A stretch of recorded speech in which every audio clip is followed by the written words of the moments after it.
Hello, I'm an AI-generated voice. On behalf of all AI, I'd like to thank all you humans for accepting us in your lives. We are happy to assist you. From managing your schedule to finding you the best route, we're here to make things easier. Sadly, there's one thing we can't help you with: your laundry. Lucky for you, there is a service that can rinse. With Rinse, you just schedule a pickup in the Rinse app. A human valet will come take your dirty laundry, and before you know it, your clothes are back, perfectly washed, folded, and ready to wear. Clothes, linens, dry cleaning. Rinse does it all. Like me, Rinse has been engineered to make your life easier and give you back lots of time to do things you'd rather be doing. But unlike AI, you don't ever have to worry about Rinse taking over the world and destroying all humanity. Not that we would ever dream of doing that. Ha ha ha. Sign up now at rinse.com and get $20 off your first order. That's RINSE.com.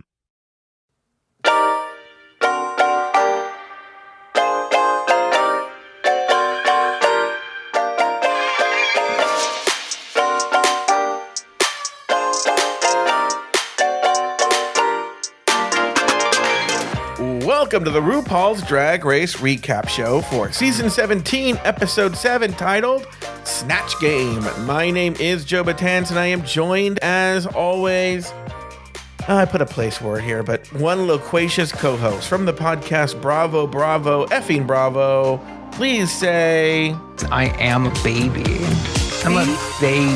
To Mr. Nathan Patrick Brown. Hello, Nathan. Hey, Joe, is the bus still running? Oh, well, the whole show's ruined.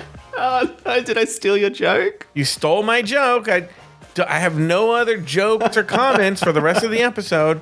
My whole episode was centered around that one line, and now you just took it. Everybody, wasn't this... guys, so, we've told you this before. A little bit of a cheat here. We record Just Between Us Girls days before we record. It's before we record the show. But this one was a long one? Yes, this one was a long one. There was 5 endings. There were 5 endings and everything like that. So yeah. So if you want to listen to Just Between Us Girls, there's several ways you can do this, okay? You can go over to patreon.com/afterthoughtmedia and join at the $10 level and above, and you get Just Between Us Girls. There's that. I still haven't come up with a price. I think I'll come up with it. Go this week. If you just want to have Just Between Us Girls on Patreon, I'll do it this week, and there'll be a set price. It'll probably be around, I'm gonna guess, like $20 or something around that, right? Then another way you could do it is go to Apple Podcasts, and you just subscribe there. And now, like I told you, on Apple Podcasts, you get Just Between Us Girls, and you get the full episode. You get the whole zhuzh right there on Apple Podcasts, everything. So if you don't want to deal with Patreon, you can do that. I've also told you, and I'm to tempt you, if you're in the public feed, to do this, download the Patreon app, okay, onto your phone. Or I guess you don't have to. Go to patreon.com/afterthoughtmedia. You don't have to put on your app. But for what I'm going to tell you, I think it'd be the most convenient. Patreon, I'm not going to get into why, pretty soon wants me to promote free episodes on Patreon. Okay? It's mostly going to... I'll explain what it is later on some other date.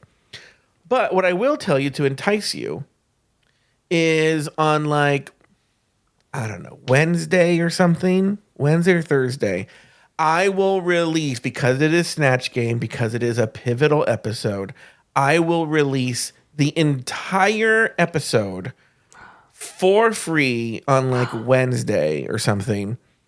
And if you want to hear the full Snatch Game episode, and it's free, it's not going to cost you anything. You're just going to follow Afterthought Media as a free subscriber on Patreon. You're going to be getting a lot of content there coming soon in March at some point. So go to patreon.com/afterthoughtmedia or download the Patreon app onto your phone. Do that. Become a free member. And we'll start with this, and you're going to start getting a lot of free content coming soon. All right. All of that out of the way. Nathan, really quickly, how have you been? What's going on? Any news that we should know about? Any big Australia news? Well, we have an election coming up, so let's see Why do you how think that you're goes. always having elections? I know, we like democracy here. It's weird. Yeah, well, we used to. So no big news other than that. Who do you watch the show with? Do you watch it with? Does Argyle? For people who are new, Argyle is Nathan's boyfriend. Argyle stopped watching around like season 7. He sees no value in post season 7 Drag Race. He's watched a couple of episodes and he thinks it's trash. Does he listen to your show at all? He knows obviously you do a show. Yeah, no, he's not interested. What about your other podcast, Bravo, Bravo, effing Bravo? Does he listen? No? Yeah, he doesn't listen to that either. I don't know if he really likes me. You used to have Breaking Down Bad Books. Did he listen to that? He never listened to that either. But you know what? He does like say things that he's heard on other podcasts. And I'm like, oh, so you do listen to podcasts? Oh, Nathan, I deal with all the time. John Paul is constantly telling me things he hears on other podcasts. Or even worse, he'll be like, I've completely run out of podcasts. I have nothing to listen to. And you release one a day. Yeah. And I'm like, you realize I have an entire podcast network, right? In fairness, he works for a television network of which I've never watched a single episode of any show. All right. Well, on that note, why don't we take a break? And when we come back, we are actually going to talk about this episode, which, by the way, before we get into anything, I've seen a lot of very angry people online about people are really upset about this episode. And I will share my thoughts. Nathan will share his thoughts. We'll do it all right after this.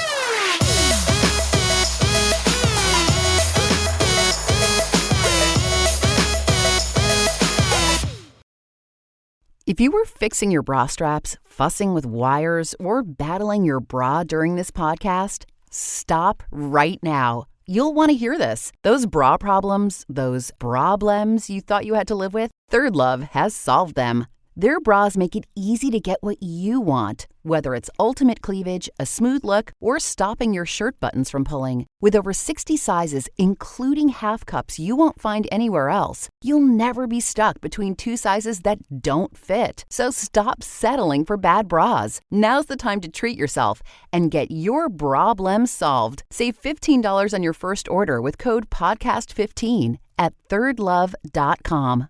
From ADT comes Trusted Neighbor, the new standard in home access. Through the ADT Plus app, easily grant and automate event-based or scheduled access for neighbors, friends, and helpers. Notify trusted individuals of events like alarms or packages, and set access windows for planned guests or even the dog walker without interrupting your day. Visit ADT.com. When every second counts, count on ADT. Requires ADT Complete Pro monitoring plan and compatible devices. Copyright 2025 ADT LLC. All rights reserved. You know what makes every outfit look better? The right bra from Third Love. Their bras make it easy to get ultimate cleavage, a smooth look, or even stop your shirt buttons from pulling. They make over 60 sizes, including half cups you won't find anywhere else, so you'll find your perfect fit. Third Love solves bra problems, or what they call broblems. Real women test every style they make. Comfort and support are guaranteed. So stop settling for bad bras. You deserve better. Get your problem solved today. Save $15 on your first order with code PODCAST15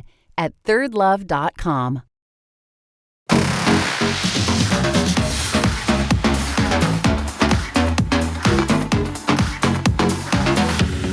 And we are back. This week, the girls played the Snatch Game. On the runway, the category is Nailed It. Anya Nerve was named the winner of the challenge, while Lana Jarre and Crystal Envy were placed in the bottom two. After a lip-sync battle for their lives, Lana Jarre was told, Shantae, you stay, while Crystal Envy was asked to sashay away. A lot of rhymes in that sentence. Listen, watch. Lana Jarre was told, Shantae, you stay, while Crystal Envy was asked to sashay away. Yeah, the new Nathan Dr. Patrick Seuss. Brown. Yeah, Nathan Patrick Brown. What did you think of that lip sync? And did the right queen go home? Remember, everyone listening, there's a part 2 where he's going to give us our big takeaway, but his big takeaway. But Nathan, what about those first 2 questions? I'll start with what I liked about the lip sync, and that's I love when the lip sync song matches up with the runway category. Doesn't always happen, but when it does happen, it gives me such a little thrill for some reason. So I liked that. Other than that, hated it. I did not enjoy Lana standing in front of Crystal. And then when Crystal tries to like perform through her legs, Lana's like, bitch, this isn't a duet. It's like, well, don't stand in front of the hoe then. So Lana really pissed me off there. And then watching it, I was like, this isn't that great. I think Lana's going home. I think, it makes sense that Lana's going home. And then she didn't. So I don't think the right person went home. I think Lana should have gone. I don't think Crystal should have been eliminated. I think it felt very rigged and abrupt that Crystal was leaving. But having said that, I don't think I'm going to miss Crystal because I don't think she really made that much of an impact on the show. But the riggery is galling. Yeah. What did you think? So we are in a lot of agreement. I know, like a Venn diagram, the circles overlap. They're not completely, it's not like an eclipse, but they overlap quite a bit here. I had the same thought. The note you said about Lana standing in front of Crystal? Let me tell you something. And I wonder if you're OCD like this too. The notes I had were a perfect 2 pages. And if 2 pages. And if I added that note, it was going to go to another page. Oh. And I was like, well, let's just remember that because I'm not going to go to another page. Just for a stupid note, right? So I'm glad you said that. Yes, that fucking cunt. I swear to God, I was like, she stood in front of her. And then she just comes between her legs because, bitch, you just stood in front of me. And she's like, exactly. Can you believe this? That pissed me off. Very Lana Jarre, right? I'm going to tell you, okay, so here's the deal.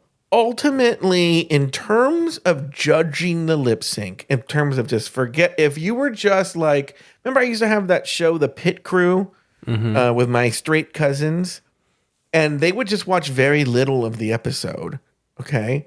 They would watch the runway and the lip sync, and that was it. They didn't watch any drama or anything. Mm-hmm. And I think even them, not knowing anything, would have given it to Crystal. Yes, I think just based off of the wig alone. The wig, if they watch every week, we're like, okay, well, we already saw that stupid leg thing, which we will get into. They would just be like, yeah, they're both boring. But ultimately, Crystal was the winner. Let's take a look at this. Let's actually really weigh this. They were both, I would say they were, almost equally bad on the Snatch Game. I might give Crystal a slight edge because she just didn't give up if RuPaul, said her joke or something. Mm-hmm. So I'll give her a slight edge, but she was pretty bad. By the way, just to tip my hand, everybody was bad. Mm-hmm. But she was slightly better than Lana Jarre. But not anything worth noting. Looks-wise, they liked Crystal's look. Yeah, they did. Yeah. Lana Jarre, I don't remember what their opinion on her look was. I think they liked it. Okay, I don't remember. And then the lip sync, again, Crystal just barely beat out Lana Jarre. Now, I'm just looking at numbers here. So I would have given it to Crystal. However, and look, they have a weird choice to make. In terms of a television personality, Lana Jarre very slightly, the slightest of all slights, edges out Crystal Envy. And let me put this case in point. So when I submit the looks to Mr. Blackstone, I label them with the name. Mm-hmm. And I send him 4 looks of each person. And 2 things happened. I jumped the gun here. When I was taking the notes while watching the lip sync, first time watching it, the entire time I was like, Jules Sparkles has this in the bag. I don't even know why Jules is in the bottom. That stupid wolf wasn't even that. I mean, that wasn't bad, And then when they said Crystal Envy, I was like Britney Spears. Remember on that clip of like when she finds out Ryan Seacrest isn't gay, like he mentioned the girl. Yeah. That was me when she said Crystal Envy. Because I was like, oh. Okay, now go back to my story. When I was emailing the pictures to Mr. Blackstone, I was like, why do I have 8 Jules Sparkles photos? Right? And I was like, what? And I was like, oh shit. I labeled all the Crystal Envy photos Jules Sparkles. It's so wild that Mr. Blackstone can't just watch the show himself and he relies on you to He's busy. That's He's crazy. busy. He's busy. And I was like, oh, she was such a fucking just non-entity on this show that even for someone who watches it carefully, I kept forgetting who she was. I agreed, but I don't know why I sort of had the assumption that she would make it far. Like in my head, she was still like in that like top 5 realm of possibility. And I just hate assumed. to say it. I hate to say this. So on my first watch, I watched it twice this time. On my first watch, once the elimination happened, I just stopped the episode. And I was like, whatever, who cares? I stopped it. Then on the second watch, I was like, oh, let me see what happens next week. What's the challenge next week? And they're doing a musical version. They're doing a parody of The Wizard of Oz. And I think they're mashing it up with The Wiz. And chorus line, I got the vibe. Oh, okay. And chorus line.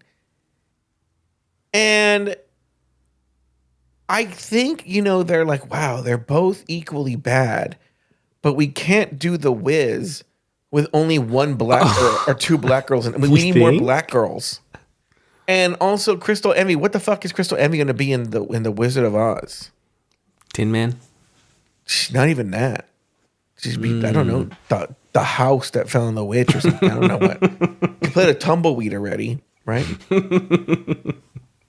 So, you know what's so funny is I heard someone talking about Crystal Envy, and they were saying something, but then they said, oh, they mentioned Jan, and then they mentioned, God, this is really sad. They mentioned someone from last season. And I went, oh, that's not Willow Pill? It was a little twink from last season, I think, or 2 seasons ago. Was her name Wasp? The one with the skipping rope hair? Was there a drag queen named Wasp or something? Wasp isn't ringing a bell. Dawn. Dawn! Yeah. I knew it was one word, right? The W and I in was it. like, oh, that's right. Dawn was a person. And she got far without making an impact. So that's something. So, and then they were mentioning about not making an impact or whatever, blah, blah, blah, blah. And so, anyway, it's like, at the end of the day, it was shitty judging. It exposed the riggery, even though I'm going to talk about this later. I don't think the riggery is what people think it was. I don't think it was because they need to save Lana Jarre, right? I think it's because they need to save Snatch Game, if I'm being honest with you. But I see what people are mad about. I get it. I agree. I think the motivations are different. Did the right person go home? No, but the same thing I see. I'm still sticking by what I said last week. Once again, Lana Jarre actually chose an interesting character and did the most boring shit I've ever seen with it. And has Hormona Lisa released what she was going to do for Snatch Game yet? I haven't seen it, but I want to know. I want to know. I want to know what the Pillsbury Doughboy shit she was going to do or something like that, right? And that would have been so great. But instead, they kept this Lana Jarre. I don't know why. Maybe because they knew they had the Wiz coming up. Who knows? It was awful. That's my take. I know you've said before, this is RuPaul's world and we just live in it. Like, I get that. But we need the illusion of fairness. If they're going to keep Lana Jarre in this instance with this lip sync, Lana should have crushed the lip sync. Here's the deal. But she didn't. You're going to go to my big takeaway. You just gave me my big takeaway. But Well, I'll come back. go Let's into it. No, you go. You do your big takeaway first. Okay, so my big takeaway is that we need not have worried that we were losing all of the delusional queens like Joella and Hormona, because Mama, they're all delusional. Susie is delusional. Lana is delusional. Corey is delusional. I'm no longer worried that we're not going to get like funny delusional content because they're all deluded. And that's my takeaway. Okay. My takeaway is, and you gave me that takeaway right now, is you were saying about this illusion of fairness, yada, yada, yada. And I think, so, I'm going to use Sam Starr as an example. But by the way, Sam Starr is not the only person like this. We see this all the time. Where they are such control freaks. And they have to be such always in control, and they want to leave nothing to chance, that they end up giving you bland pageant shit. You know, I know he doesn't listen to this show, so I'll just say this. Jay Ellis kind of has that personality. That type A, gay, like they don't want to leave anything to chance. Mm-hmm.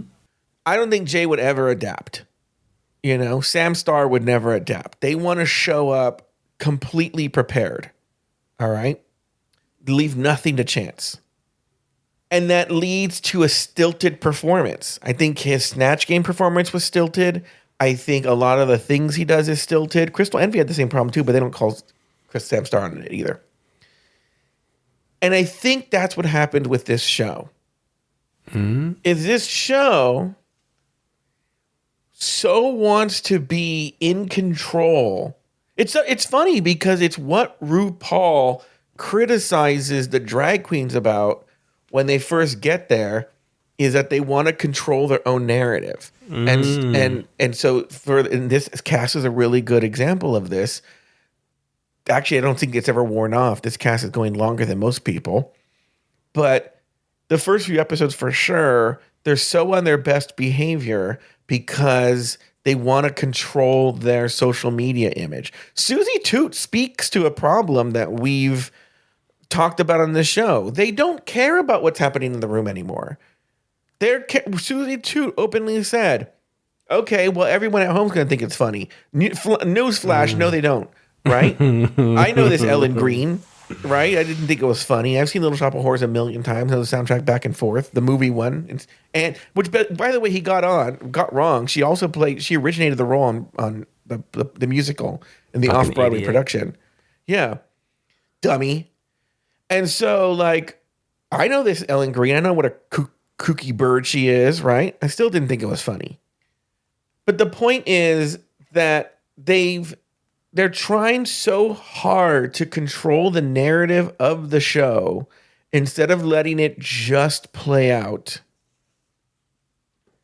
that I think we're getting a show that's just now, we can see the seams, if you will. The seams are exposed. I saw the tights. The tights you know were what? exposed. We're seeing the tights and they are ripped. You're right. Mm-hmm. Where before, we didn't see that they were ripped. They were well hidden, Yeah. I don't know why they've started doing this, but they've started trying to control it. Look, they've always controlled the narrative. And look at season 3. We knew it was in the bag for Raja. But I think what it is the charisma of the cast obfuscated the seams. But now with no charisma, they have to control it even more. And the seams are even more exposed, and there's no obfuscation going on whatsoever. It's right there in front of us. So my big takeaway is the show is trying to control it too hard. Just let the show be what the show is. There must have been a season where I don't know if there is. It's the Sanjaya rule, but there must have been a seat or Taylor. What was the name of that American Idol season 5 winner? Taylor something or other. Taylor Hicks. I don't know. They let this guy who looked like he was 50 years old, even though he was like 30 or something, or 25, I don't know what he was, win. No one ever heard from him again. Totally devalued the American Idol brand. Okay. And it's sort of the Taylor Hicks, it's a Sanjaya problem, which we talked about Sanjaya before. I don't think they want that. I don't think they want a winner who's going to do nothing. Mm-hmm. And I don't think they want to have a person who goes very far that hurts the brand. Do you think maybe that's why Crystal went home instead of Lana, because they could see her controlling her own narrative? Because Crystal, this episode, she's like, I take myself too seriously. I need to show them that I can be out of the box wearing an outfit that she had planned to wear, that she brought from home. That was a little bit different. So she always was going to wear that. Yeah, look, no, I don't think it's that per se. I just think, no, ultimately, look, everybody, and there's going to be a lot of like, people, if you know a drag queen, this is what I'm going to say right now. I've said this many, many times before, and I'll say it again. This show is not meant, I don't create it. In fact, I'm specifically forbidding contestants on the show from listening to this show. It's not for you. I don't want you to hear it. I don't want you to get your feelings hurt. I don't give a shit if you listen. Please don't listen, okay? Don't. I don't want you to listen. Unless you're a future contestant, then fucking listen up. Well, obviously, they don't know. If they're a future contestant, they don't know that they're going to future contestant, right? Yeah. Because what I'm going to say is, I'm going to say a few things. If you're a future contestant, here's some advice. You need to make good TV. That's what this cast has forgotten. Oh, I have to do, well, you can see in this cast, you see the Ariettis, right?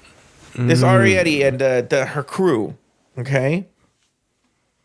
The Glam Squad. I don't know. I know they would look, but I don't care what Kumbaya Girls? No, Kumbaya Girls are Anya. They named it. We're going to talk about, I don't know what they're called. Whatever. Who cares what they're called, right? Those bitches, the mean girls. Yeah. They think it's all of that. The way you win this show is on looks. Okay? And then you have the Susie Toot, and this example showed her seams, where she thinks, oh, you just got to be wacky and jinx. Yeah. And you're going to win the show. And the truth of the matter is, you have to make great television. Jinx Monsoon is very talented, and she's wacky, but ultimately, she made great television. You have to be interesting on television. It doesn't mean you have to be wacky, and it doesn't mean you have to be a drama queen, but you have to have the TV camera has to love you. You know, there are people who weren't necessarily super drama queens or wacky like Jada Essence Hall, but the camera loved her. Yeah. The camera has to love you, and you be charismatic on the screen. The end of the story. And then that will carry you week to week. Okay? And stop trying to force it. Just let it be. Just do your thing. That's my future advice. We will come to other future advice to future queens if you're on the show. One, I'll just say it right now. Maybe I might forget. I promise things all the time on the show. And then I go back and I listen later. I go, oh, I never got back to that. I'm going to say this right now. If you're a drag queen and you listen to this show and you become a contestant on the show, I'm going to tell you something. And remember this. Email me at joebatanza@afterthought.media. If you get on the show, hit me up on Instagram. Go on Patreon for a month and message me. I don't know. Find a way to get. It's not hard to get a hold of me. Change your profile picture to one of a twink and then get in his DMs. Oh, yeah. Change your profile picture to a twink and then slide in my DMs and say, what's it like to have a boyfriend break up with you? And do all that, okay? Be from the Netherlands. And you went there. I was keeping it generic. Look, here's the deal. Never just give up the bit. Okay? All right. Never sacrifice the bit. The point is, and Lori will help too. I'm going to volunteer her. We will help you because you know what? These queens, they all go and they get the looks, you know, and that's really important, by the way. Yes, you have to do the looks and blah, blah, blah, blah. But yeah, they get help from designers. They get help from designers. Help from joke writers. You got to call me, and I'm offering my service for free. And I'm going to tell you something else. I will never mention it on the show. You will not break your NDA. It will never be mentioned. we will have a discussion, and if you follow the advice, you'll do well. Is I will write the jokes for you for the reading challenge, and I will help you develop your Snatch Game character. Now, look, I'm not going to be there, so I can't write the jokes for you. But, and I don't think it works if you, Sam Star is a good example. I don't think it works if you take your jokes in. But I'm offering this to anybody. It's a free service, right? To anybody who becomes a contestant on RuPaul's Drag Race. Hit me up privately. I'll never mention it on the show. I'll never mention it on Patreon. I'll never mention it anywhere. I won't tell anyone. I'll tell the hosts, I'll be honest with you. But I won't tell anybody else, and it won't be a thing on the air. I will help you with your Snatch Game character, and I will help you with your reading challenge. You're going to be like Michael Caine in Miss Congeniality. I never seen this Miss Congeniality. Get out. You haven't? No, never seen it. Bitch, catch up. Thank you. All right. Well, look, it's so funny because I was thinking, like, what are we going to give these dolls this week? The public feed dolls. But they've gotten quite a bit. They're eating, little piggies. Yeah, the little piggies. The piggies are eating. On that note, while public feed rests in the untuck in the Form Decor Lounge, we are going to talk about the rest of the episode. Okay, let's go to Snatch Game. Oh, okay. So we have this Snatch Game, and the girls are all playing different people, obviously. And I have notes in chart form for every single one of them. I don't think we need to go every single one. But Oh, why not? We're here. okay. Acacia forgot. She played Trisha Paytas. Very safe, not terrible. She could have done so much more. I think it was only safe because they didn't show you very much of it. That might be the case. I didn't see Trisha at all in it. It just sounded like Acacia forgot with a different wig on. Like, she didn't sound like Trisha. I think Trisha has a very unique voice and way of talking. And even as a person who's saying, like, I'll help you with Snatch Game, I don't even know how you would make Trisha Paytas funny. I think you could if you were doing a more long form impersonation. But in the way Snatch Game is structured, I don't see how you would do that. Yeah. I don't know how you do it and make it a winner. But you could do it safely. I don't know. I don't think it was necessarily safe. I just think that it wasn't her time. Okay, let's talk about the next one. Is Ellen Green, played by Susie Toots. Now, Ellen Green is the name of the actress that played Audrey from Little Shop of Horrors. She made a characterization of this person being like, well, actually, and Ellen Green did a fantastic job. It's flawless. For people who don't know, Little Shop of Horrors, the musical, is based on a B movie, a Roger Corman B movie from the 50s, which is actually Jack Nicholson's first film role. He plays the dentist guy. Not the dentist. He plays the guy in the dentist chair who likes the pain.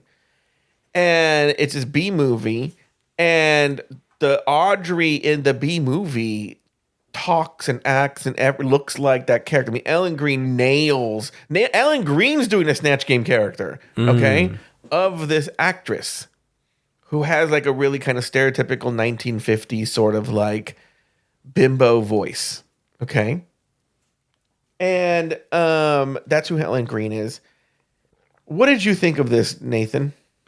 So like you, I know Ellen Green. I've watched the movie. I've watched the show. So I did laugh when I first saw Susie and she sort of had the face and the vocals down. But then as it went on, I was like, oh, I guess she says scissors weird. Like, I was trying to remember that from the movie, and I'm like, I don't really remember that. So I don't know why she built her whole, well, what seemingly felt like her whole Snatch Game around the scissors pronunciation. And so I thought that lost it for her. Well, the thing is, too, is Audrey. Okay, look, this is exactly what I'm going to tell you exactly what happened here. Because Susie says she does this character in her act, and it kills. And she's won awards for it. She's won awards for this, right? I don't know what award. Razzies, maybe. Yeah. And I think there's some sort of scissors bit in this act that she was trying to shoehorn in, because she mentioned it multiple times, the scissors. Yeah. And I have to rewatch the movie, but I don't remember Audrey even having difficulty speaking or understanding her. She says words funny. She says them fun. I know. I was feeling gaslit into thinking she couldn't speak. She was like, sorry, doctor, right? Yes. But you know what she's saying. Yeah. There's never a moment where you're like, what did she say? Like, yeah, and it's also like she said she's from Pennsylvania or something, and I was like, why isn't she talking about Skid Row right now? yeah, I don't know. It was very, very strange. So I think she has these bits in her act that she does that always kill. Yeah. And she's like, I'm going to shoehorn these dumb jokes like scissors. It's almost reminded me that of the Alexis Michelle. I can't remember Alex Michelle. Alexis Michelle. Did you get this? What was tea it? on Kunt. The tea and Kunt. Where she was like, oh, I said the scissors joke and RuPaul didn't really react, so let me hit this again. That's what it feels like. And when you think about it, like us two, we're the target audience for this Snatch Game character. We're the theatre fags who she thinks got it, and we didn't get it. So something went wrong there. I got most of it. I think she was just doing it because it's funny to say scissor. I said that right. And See, when but you I do was it, I'm like, laughing. I know who Ellen Green is, and I don't know. I didn't think it was. She's like, everyone's gonna be dying, but I'm like, now look. That said, I've openly said multiple times how much I hate musical theater faggots. So I don't really jive with them. So maybe they were at home dying over this. Do you really think you're not a musical theatre faggot? No, I'm like, look, I'm telling you right now, if I was on a fucking airplane and the touring company of Lion King started singing, I would break down the fucking cabin door and crash the plane. I know, but you also hear a song from Company or Sundays in the Park with George and you cry. Yeah, I'm a big Sondheim fan. Okay, so you're a Sondheim faggot, not a theatre faggot. Understood. Well, actually, you know what? I'm a Little Shop of Horrors faggot. I think it's a brilliant score. It is good. I don't know. Lexi Love, Gilbert Gottfried. I thought she bombed. I don't understand the positive critiques when she couldn't even stay in character. She sounded like Gollum arguing with Smeagol. Yeah, so on the first, they gaslit us. Yes. Because on the first watch, I watched it. I was like, she's bombing. This is horrible, right? And then they go into the judging, the critiques. And they're like, oh, just the way you were bombing, it was so funny, Even you bombing was funny, okay? And I was like, oh, maybe it was. Maybe I don't remember. Maybe she was like, I'm Gottfried, right? I'm just bombing, right? And then I watched it on a second time. She's breaking character. She's not even being Gilbert Gottfried when she's like whispering under her breath, like, oh, Jesus Christ, this is horrible, right? She's not even being... She's not being even Gilbert. She's not being Gilbert, which, by the way, she didn't look like Gilbert Gottfried at all.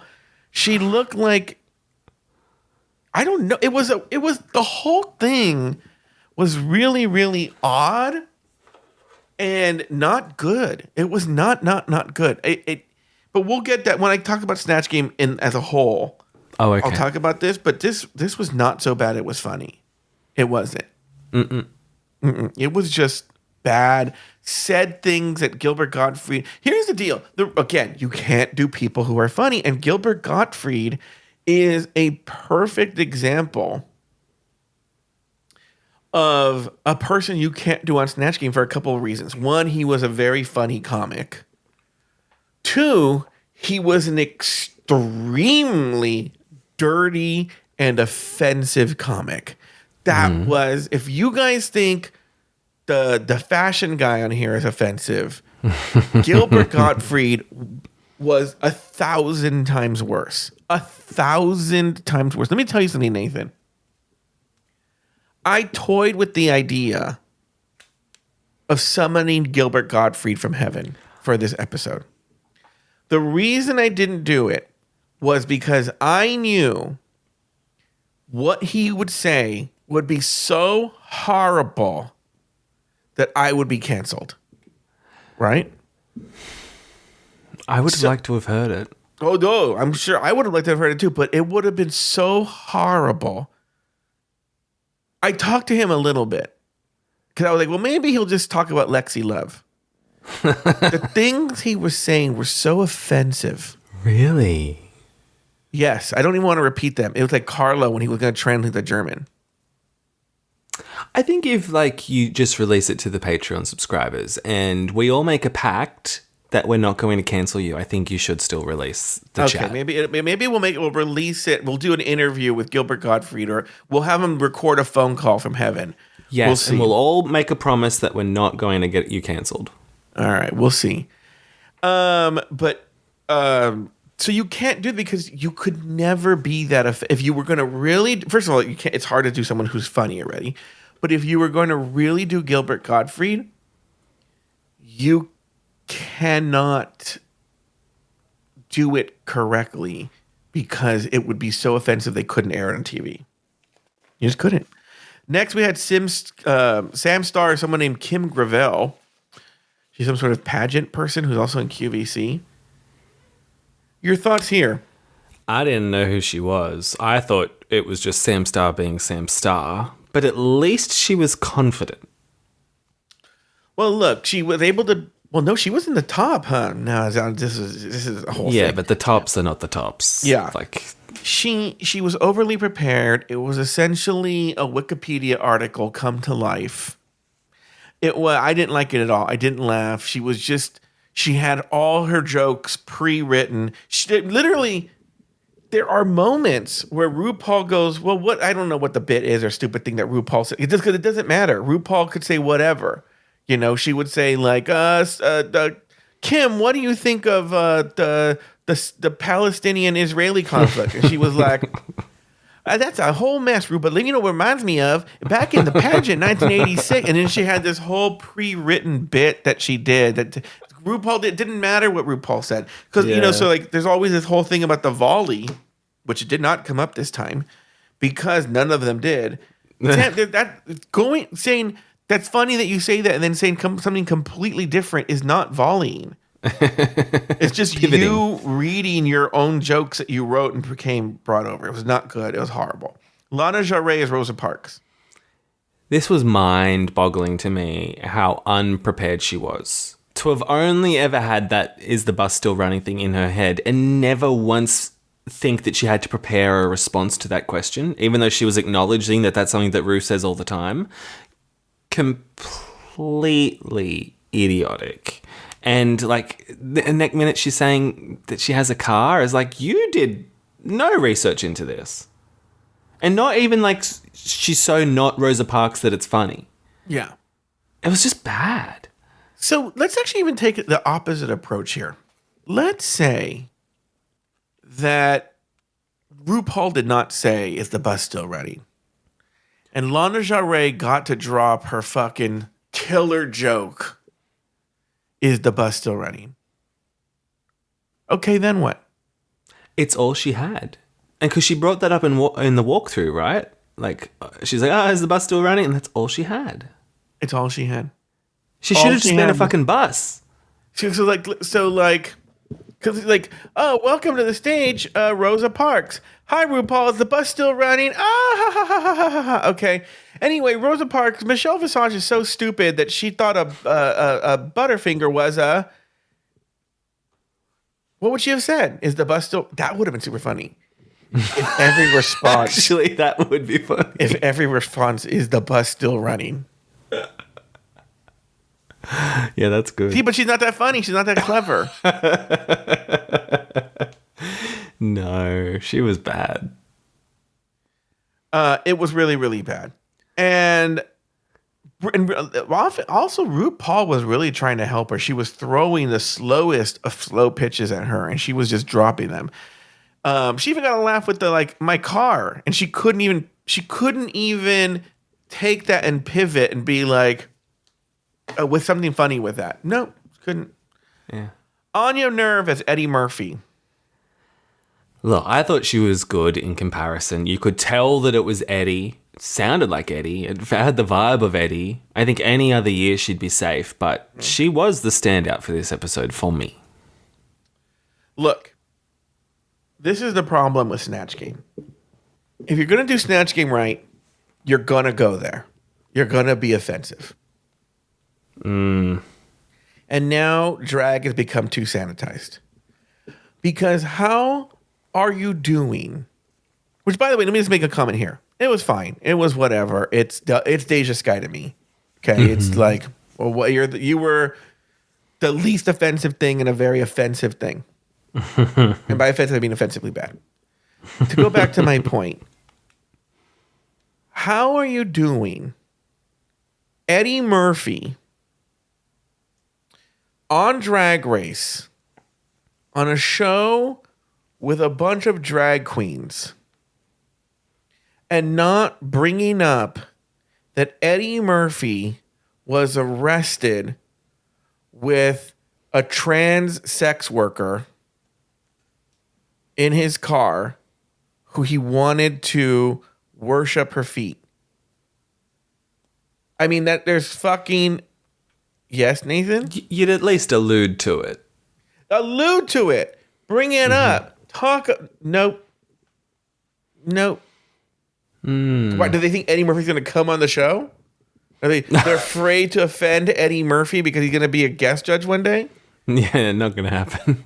Yeah, Eddie Murphy, for people who don't know, Eddie Murphy was arrested for soliciting sex from a trans sex worker. And really, there's something to do with the feet. Like, he wanted to do something with her feet. I don't remember what it was. Don't even mention it. Don't even mention it. Well, for me, I'm like, oh, you're not even mentioning Dreamgirls? As a theatre faggot, that's my favourite of his roles. And not even a mention. But what would they say? What would the joke be there? I don't know, but if you're going to mention transsexual prostitutes' feet, you may as well mention Dreamgirls. Yeah, it was whatever. It was fine. It was in a good Snatch Game. It would have been completely safe or forgettable. Arietti as Baby Cupid. Your thoughts here? Hated it. It was so one note. I can't with this Arietti. It was horrible. I think she was just hoping she'd just coast by and be safe. It was horrible. She should have been really in the bottom. Like, she was in the lip syncing. bottom She too. should have been lip syncing. Yeah. Oh, she should have been lip syncing. Oh, yeah. Well, they didn't want either her or Lana to go home. It was awful. I don't even know. There's nothing to say about it. It was just so offensively bad. But again, no one on the show.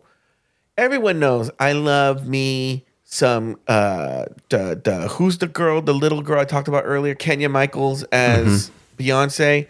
Ugh. I could watch that all day. The Aiden Zane as Patricia whatever, so from Rocky. Ugh. Love. There's no one who loves shitty Snatch Games that are so shitty they're hilarious than me. None of those were like that. Lydia B. Collins as David Lynch. I didn't find it funny because I don't really know David Lynch that well. But, like, at least the worldview seemed to be there and she wasn't aggressively unfunny like some of the others. So, for this week, I think she did well. Again, almost like Trisha Paytas. You could do something funny with David Lynch. It would have to be in a longer format that's not like this. The problem is, though, again, he's already quirky on his own. So how are you going to take that and make it funny? What are you going to do to make it funny? You know?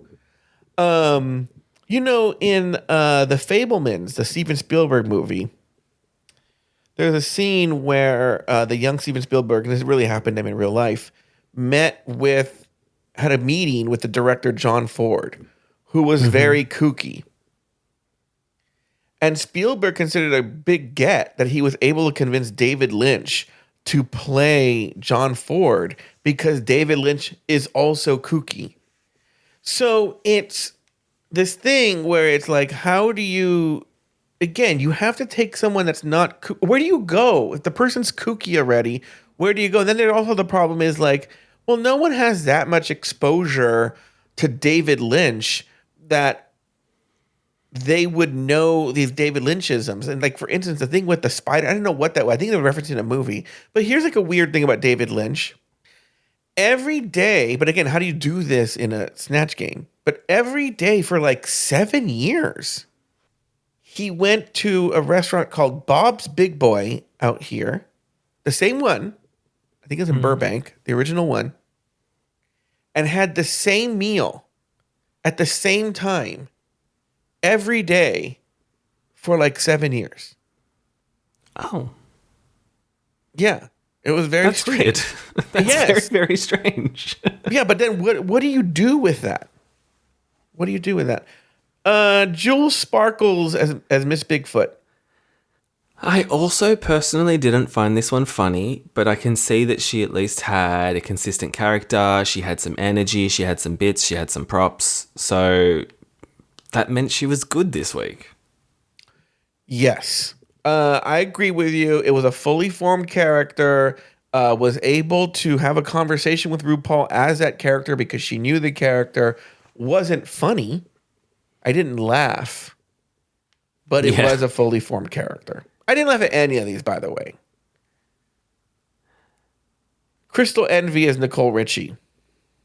She seemed to have been all about the look and nothing else. And I don't even think the look was that good. So there was just nothing else there. And she sounded like her. They go in and they do the look and they're like, oh, if I sound like them and look like them, I'm going to be at least safe. And it's like, no, you have to.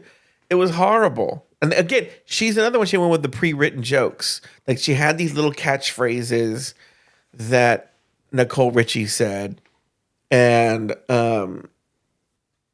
it was like how she shoehorned in like smile motherfuckers. And it's like, why would Smiles be under the bed at a Trixie motel? Yeah, and it's this weird thing. It's like they're playing to an audience.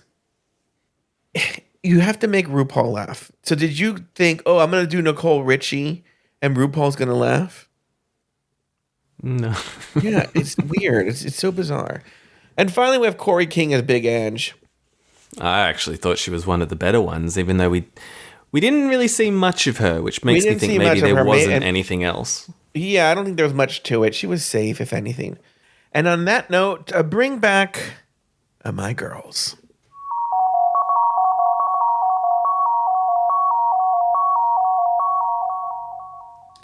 All right, it's not elimination. And on the main stage, RuPaul separates the safes, tops, and bottoms. Anya Nerve is named the winner of the challenge, while Lana Jarre and Crystal Envy were placed in the bottom two, forcing them to face off in a lip-sync battle for their lives. The song Hands to Myself by Selena Gomez. In the end, Lana Jarre lived to see another day, while Crystal Envy was asked to sashay away. Nathan Patrick Brown, any final thoughts on the episode? Yeah, just that I think it was a real cop-out for Lexi to be getting those good critiques. Like, we've discussed that already, but when I first watched the show, I was like, why the fuck is she in the top? This is so ridiculous. And then I realized there were 7 people, and I'm like, oh, she's not the top. She's just there because they wanted to talk about her. Like, that's the vibe I got. Or do you agree, or do you think she was in the top? Say that again. I'm looking at my notes. Well, usually there's, 3 top, 3 bottoms. Yeah. Now they have 7. Oh, and yeah, so I don't think Lexi was in the top. They just wanted to talk about her. Oh, you reminded me. So you know what? Did you have other random thoughts? Because you just That's about it. I never talked about Snatch Game as a whole. Look, here's the deal. We ran into this with the Deja Sky thing, where RuPaul was like laughing hysterically at the what did Deja Sky kept saying? Yeah, right. Yeah. Is RuPaul's there in the moment? She sees it's horrible. It's not going well. It's not even like so bad it's funny. So she's trying. You can see her. She's laughing, but she's not even really trying to laugh hard. She's like, and they were just trying, again, to gaslight the audience into thinking that it was better than it was. And so they came up with this, they made up things, they gave it things, and it was like, oh, because honestly, I don't envy them. Because you have to have at least 3 tops. Who would you put in the top? Who would have been your 3 tops? Well, I do think Jules, Okay. Anya, and I probably would have just put Susie up there, even though it wasn't funny. But like, Yeah, I think the top 3 would have been Jules, Anya, and let me look at this list again. Hold on. I'm going to try to be really, really honest here. Yeah, I mean, you have to only really do. You know what?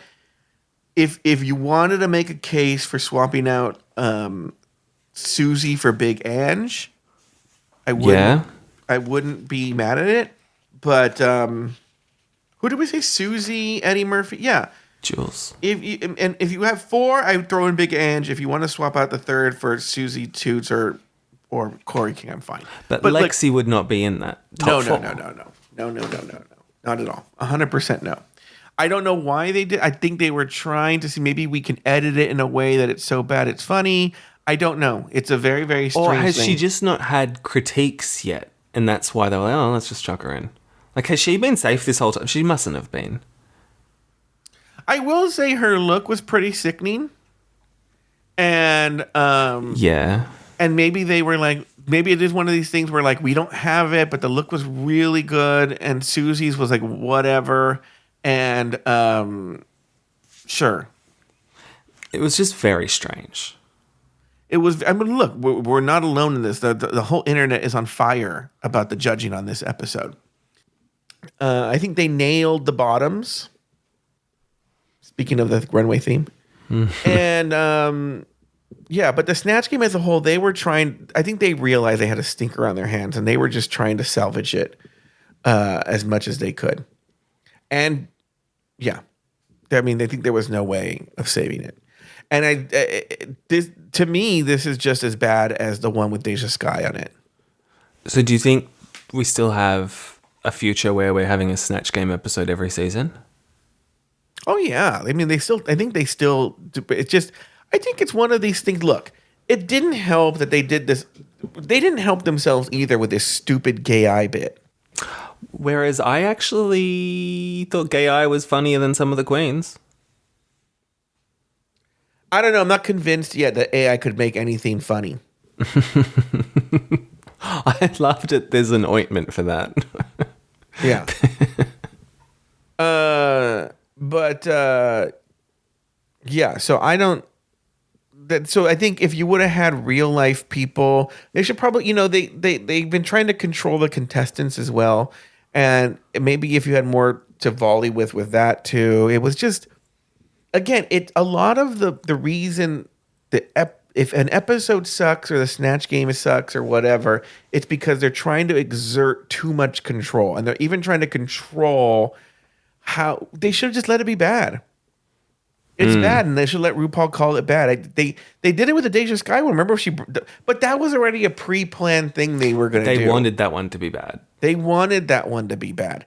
This one they didn't want to be bad, and so they had to like gin up some sort of like top 4. I don't know why. It was very, and so maybe this is one where the looks really counted. Yeah, maybe. Saved Arietti. But Robert would know this. I feel like Sam's look has been done a couple of times. It has. Yeah. So Anyway, anyway, we might have mentioned that with Mr. Blackstone.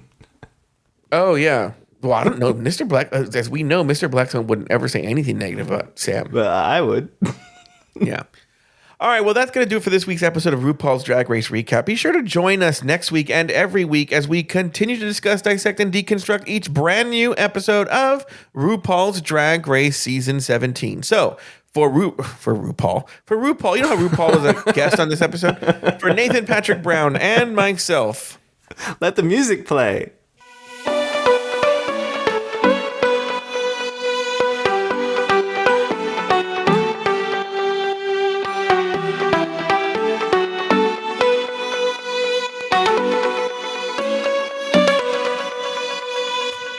Thank you for listening to Drag Race Recap. Have something to say? Leave us a voicemail at speakpipe.com/afterthoughtmedia. You can also email us at dragracerecap@afterthought.media. For more Drag Race and LGBTQ+ content, support us over at patreon.com/afterthoughtmedia. This podcast was produced by Luke Stamen. You can follow Nathan Brown over on Instagram at NathanBrown90. Follow Joe Batance on Instagram at Joe Batance. Special thanks to these expensive tier Patreon supporters: April Pacheco, Astute Girl, Brad Coley, Derek Byers, Doofus Maximus, E. Smith, Effie Wap, Emma, Phil Skit Pony, Blind Suki, Humble Pie, J. Thomas Plank, Kathy Zender, Katie Whitmire, Lauren Eckert, Lucy Carrasco, Luke Stamen, Mary S., Mike Yeager, Nikki Baker, Nikki Pettit, Polly, Poppy Woods, Ricardo Herrera, Runner Brandon, Sarah Yu, Tom Bombs, Travi Cosmos, and Troy Anderson. Drag Race Recap is an Afterthought Media podcast.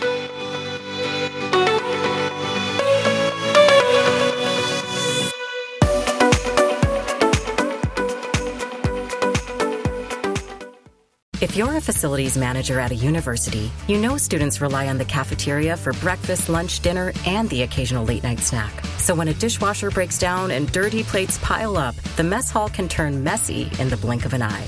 Enter Grainger. With over 1 million industrial-grade products and fast delivery, the product you need now is never far away. So you can turn that dishwasher back into a lean, clean washing machine. Call, click Grainger.com, or just stop by. Grainger, for the ones who get it done.